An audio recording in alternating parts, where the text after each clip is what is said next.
L'Alsace s'est parée de ses habits de fête. Ce week-end, coup d'envoi des marchés de Noël dans la région. Le plus connu, le marché de Noël de Strasbourg, qui a débuté sa 441e édition sous le soleil de novembre. Nous avons déjà accueilli nos premiers autocars de tourisme dans un nouveau pavillon qui va accueillir chaque année près d'1 million de visiteurs. Et donc le baromètre est au beau fixe à tout point de vue. Il y a juste un petit problème pour la circulation des piétons. Nous sommes envahis pacifiquement et nous sommes heureux d'être envahis ici à Strasbourg. Le bal des bus a débuté à 9 h samedi matin. Allemands, Suisses et Français pour la plupart.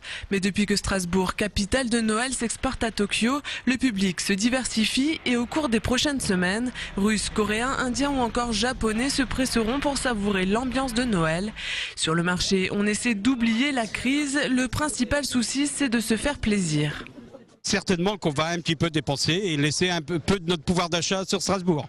Noël, c'est un peu un moment de trêve, alors on se dit que c'est des petites attentions, ça nous fait penser à d'autres choses, donc c'est assez sympa. Il ne faut pas se refuser parce qu'on ne sait pas ce qu'on sera demain. Les exposants essaient de faire des affaires, mais à plus de 6 € pièce la décoration de Noël, peut-être se vendront-elles moins bien cette année. Vu les tendances, on a un petit peu peur, on se dit ça va être pas mieux que l'année dernière, mais si on peut se dire que c'est comme l'année dernière, on peut déjà s'estimer content, quoi. Les personnes sont assez gourmandes et se font plaisir. Peut-être après sur certains produits, feront peut-être plus attention. À Mulhouse, place de la Réunion, autre marché, autre ambiance. Une grande roue pour les sensations et des étoffes pour le plaisir des yeux.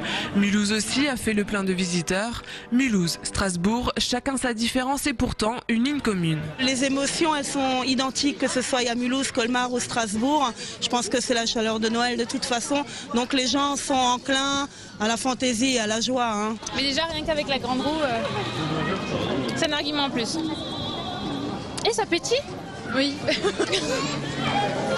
À Mulhouse, le spectacle prendra fin le 28 décembre et il durera 3 jours de plus à Strasbourg pour se terminer le 31 décembre.